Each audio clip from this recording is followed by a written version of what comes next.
প্ৰিয় শিক্ষাৰ্থীসকল আজিৰ এই ভিডিঅ'টোত তোমালোকৰ পৰীক্ষাৰ বাবে ফাইনেল পৰীক্ষাৰ বাবে ৰচনা মোস্ট ইম্পৰ্টেন্ট ৰচনা কেইখনমান মই লৈ আহিছো মোৰ এই চেনেলটোত কেইবাখনো ৰচনা দিয়া হৈ আছে সেই কেইখনৰ লগতে মই মাত্ৰ এখনহে ইয়াতে সংযোগ কৰিছো গতিকে তোমালোকৰ লগত মই ৰচনা কেইখনৰ বিষয়ে আলোচনা কৰি যাম যিহেতু ৰচনা ডিটেইলত মোৰ ইয়াতে আছে গুটে কেইখন গতিকে ইয়াৰ লগত আলোচনা কৰি তোমালোকে সেই ভিডিও কেইটা চালে তোমালোকে এই ৰচনা কেইখনৰ বিষয়ে জানিব পাৰিবা এতিয়া মই ছখন ৰচনা তোমালোকৰ বাবে লৈ আহিছো এতিয়া প্ৰথমতে আমি আলোচনা কৰিব বিচাৰিছো পৰিৱেশ প্ৰদূষণ আৰু ইয়াৰ প্ৰতিকাৰ বা কেতিয়াবা তোমালোকক পৰিৱেশ প্ৰদূষণ আৰু ইয়াৰ নিয়ন্ত্ৰণ বুলি আহিব পাৰে প্ৰতিকাৰ নিয়ন্ত্ৰণ বা আমি কেনেকৈ কন্ট্ৰোল কৰিব পাৰো বা কেনেকৈ আমি ইয়াক ৰোধ কৰিব পাৰো এতিয়া হে ৰচনাখন যেতিয়া আহিব তোমালোকৰ তাতে পইণ্ট আউট কৰি দিয়া থাকিব যে তোমালোকে কি কি লিখিব লাগিব কেনেকৈ তোমালোকে ৰচনাখনৰ কি কি অন্তৰ্ভুক্ত কৰিব লাগিব হে সম্পৰ্কে তোমালোকৰ কোৱেশ্চন পেপাৰখনত দিয়াই থাকিব হলেও আমি কেইটামান পইণ্ট আউট কৰি লৈছো কাৰণ যিকিটা দিব তাৰ লগতে এইকিটা ৰিলেটেড প্ৰথমতে আমি যেতিয়া ৰচনাখন লিখিবলৈ লম পৰিৱেশ প্ৰদূষণ আৰু ইয়াৰ প্ৰতিকাৰ বা নিয়ন্ত্ৰণ তেতিয়া পৰিৱেশ বুলিলেনো আমি কি বুজো এই ইয়াৰ ভিতৰত আমি লিখিব লাগিব যে আমাৰ চাৰিওফালে থকা পৰিৱেশ যেনেকৈ ধৰি লোৱা গছ-গছনি ঘৰ-দুৱাৰ আমাৰ সমাজ ব্যৱস্থা এই গোটেই পৰিৱেশটো আমাৰ চাৰিওফালৰ যিখিনি এনভাইৰনমেন্ট সেইখিনিকে আমি পৰিৱেশ বুলি বুজো কেনেদৰে বায়ু প্ৰদূষিত হয় বা প্ৰদূষণ কেনেদৰে হয় এতিয়া ধৰিলে আমাৰ মেইন প্ৰবলেমটো হৈছে যে আমাৰ সঘনাই গছ কটা আকৌ আমাৰ প্লাষ্টিকৰ বহল ব্যৱহাৰ তাৰ পাছত আমি লিখিব পাৰো গাড়ী মটৰ বিলাকৰ যি দ্ৰুতগতিত বৃদ্ধি পাইছে সেই কাৰণেও আমাৰ বহু পলিউশন হয় আৰু যেহেতু গছ-গছনি কটাৰ কাৰণে আমাৰ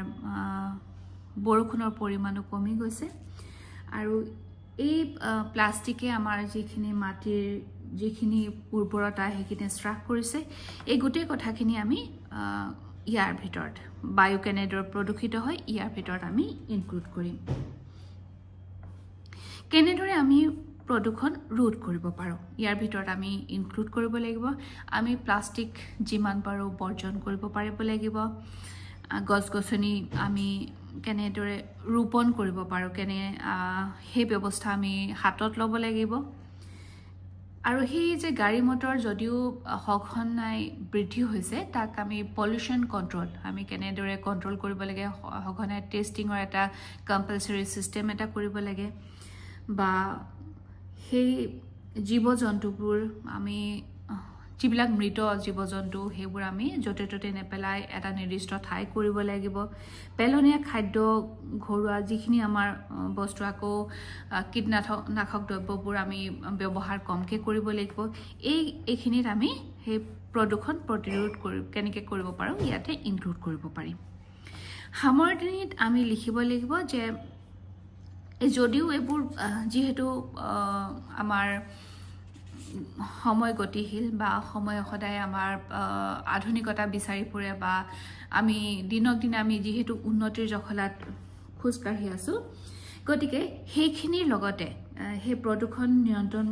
কৰিবৰ কাৰণে আমাৰ চৰকাৰৰ লগতে আমি আমাৰ সমাজে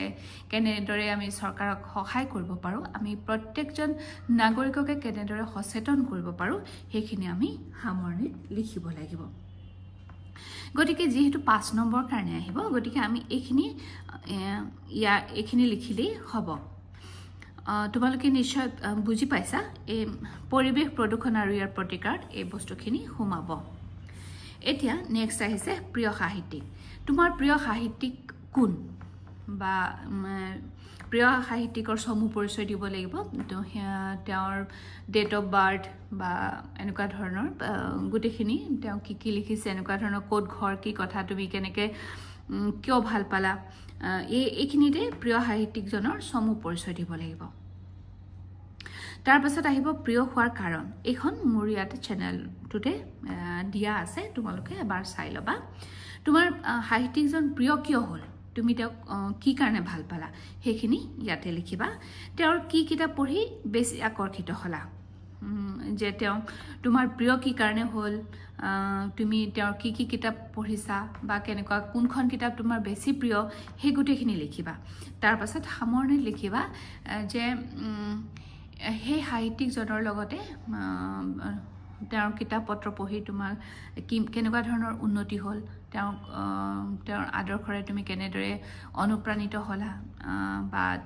তেওঁৰ যদি ষ্টৰী বুকো পঢ়িছা সেই ষ্টৰী বুকখনে তোমাক কেনেধৰণে আকৰ্ষিত কৰিলে সেই সামৰণিত তোমাৰ নিজৰ মন্তব্য ইয়াতে দিবা তোমাৰ প্ৰিয় গ্ৰন্থখনৰ চমু পৰিচয় দিবা কিয় তোমাৰ প্ৰিয় হ'ল সেই গ্ৰন্থখন লেখকৰ বিষয়ে অলপ লিখিবা আৰু সামৰণি যিহেতু এই গোটেইকেইখন ৰচনা মোৰ চেনেলটোত আছে গতিকে মই ডিটেইলত যোৱা নাই লিখি দিয়া নাই যিহেতু তোমালোকে এইটো চালে পাবা আৰু তোমাৰ জীৱনৰ লক্ষ্য কি কিয় সেই বিষয়টোৰ প্ৰতি আকৰ্ষিত হ'লা কেনেদৰে নিজকে আগুৱাই নিবা তাৰ পাছত তুমি সামৰণি লিখিবা এতিয়া জীৱনৰ লক্ষ্য বুলি ক'লে যিকোনো এটা ধৰি লোৱা তুমি প্ৰথমতে হেতু লক্ষ্য কিয় বাছি ললা হেতুটো তোমাৰ ফাৰ্স্ট কথা তাৰ পাছতে কি কাৰণে তুমি আকৰ্ষিত হলা বা কেনেকে তোমাক সেই বিষয়টোৰ প্ৰতি আকৰ্ষিত কেনেকে হলা সেইখিনি তুমি লিখিব লাগিব কেনেকৈ নিজকে আগুৱাই নিবা সেই লক্ষ্যত উপনীত হ'ব কাৰণে তুমি কেনেদৰে পঢ়িবা বা যদি তুমি বেলেগ লাইনৰ কথা ভাবিছা সেইখিনি তুমি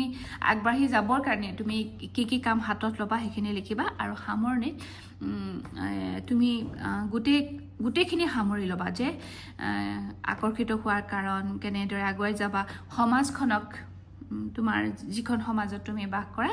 সেই জীৱনৰ লক্ষ্যত উপনীত হৈ তুমি সমাজখনক কেনেদৰে আগুৱাই লৈ যাবা বা সমাজক তুমি কেনেধৰণেৰে হেল্প কৰিবা সেই বিষয়ে তুমি ইয়াতে ইনক্লুড কৰিবা ছাত্ৰৰ কৰ্তব্য এতিয়া সেই ছাত্ৰৰ কৰ্তব্য এই ৰচনাখনত ছাত্ৰৰ কৰ্তব্য যিহেতু মুখ্য উদ্দেশ্যটো পঢ়া হয়নে মুখ্য উদ্দেশ্য হৈছে তেওঁ পঢ়া ভালকে পঢ়িব লাগিব আৰু এজন ছাত্ৰৰ শাৰীৰিক বৈশিষ্ট্য কি ধৰি লওক নিয়মানুৱৰ্তিতা লাগিব পঢ়া শুনা ভালকে কৰিব লাগিব ডাঙৰ কথা শুনিব লাগিব বা তেনেদৰে কাৰ্যসমূহ তেওঁ আগুৱাই লৈ যাব লাগিব শিক্ষকৰ প্ৰতি মনোভাৱ তেওঁ টিচাৰ প্ৰতি কেনেকুৱা ৰেসপেক্ট কৰিছে বা টিচাৰে যিবোৰ শিকাইছে সেইবোৰ আগ্ৰহেৰে শিকিছেনে বা কেনেধৰণে তেওঁ সেই গোটেই শিক্ষাখিনি ল'ব লাগে সেইখিনি সেই শিক্ষকৰ প্ৰতি মনোভাৱ ইয়াতে ইনক্লুড কৰিবা নিজকে উপযুক্ত নাগৰিক হিচাপে গঢ় দিবলৈ কি কৰ্তব্য কৰিছে যিহেতু তুমি ছাত্ৰৰ কৰ্তব্যৰ ভিতৰত আমাক স্কুলত শিকায় যে আমি সুনাগৰিক হ'ব লাগে আমি দৰিদ্ৰক সহায় কৰিব লাগে ডাঙৰ হয় বা যিবিলাক দুৰ্বলী লোক তেওঁলোকক আমি যিমান পাৰো উপযুক্তভাৱে সহায় কৰিব লাগে সেই উপযুক্ত নাগৰিক হিচাপে গঢ় দিবলৈ তুমি নিজকে কেনেদৰে গঢ় দিছা তাৰ পাছত তুমি সামৰণি লিখিবা গতিকে মই আকৌ কৈছো যে তোমালোকক যিহেতু পইণ্ট দিয়া থাকিব যে তুমি কি লিখিব লাগিব গতিকে এখন ৰচনা যেতিয়া আমি পঢ়ো ধৰি লোৱা মই এখিনতে এটা কথা কৈছো আমি সেইখিনি যিখিনি আমাক পইণ্ট আউট কৰি দিছে সেইখিনি আমি প্ৰিপেয়াৰ নকৰিলো কিন্তু এনেকুৱা নহয় যে তুমি পঢ়াৰ ভিতৰতে সেইখিনি আহিব গতিকে তুমি অলপ মন দিবা যে কি আহিব তুমি কেনেদৰে পঢ়িছিলা ৰচনাখন গতিকে সেইখিনি খুব সুন্দৰকৈ তুমি মিলাই দিব পাৰিবা যিহেতু এখন ৰচনাৰ ভিতৰত গোটেই বস্তুখিনি একেখিনিয়ে কিন্তু আমাক পইণ্ট আউট কৰি দিয়া সিস্টেমটো অকমান বেলেগ হ'ব পাৰে কিন্তু যিহেতু তুমি ৰচনাখন পঢ়িছা গতিকে তুমি সেই বস্তুখিনি ইয়াতে ইনক্লুড কৰিব পাৰিবাই আৰু হেতু খুব সহজ হ'ব এটা নেক্সট আৰু এখন দিছো মোবাইল ফোনৰ উপকাৰিতা আৰু অপকাৰিতা এটা মোবাইল ফোনৰ উপকাৰিতা আমাক কি উপকাৰ কৰে এটা মোবাইল ফোনে হয়নে এতিয়া ধৰি লোৱা আমি কিবা এটা আগতে আমি ডিকশ্যনাৰী মেলি লৈছিলোঁ শব্দ অৰ্থ বিচাৰিবলৈ আজিকালি আমি গুগলত চাৰ্চ কৰোঁ হয়নে আকৌ আমি 2 নম্বৰ লিখিব পাৰোঁ যে আমি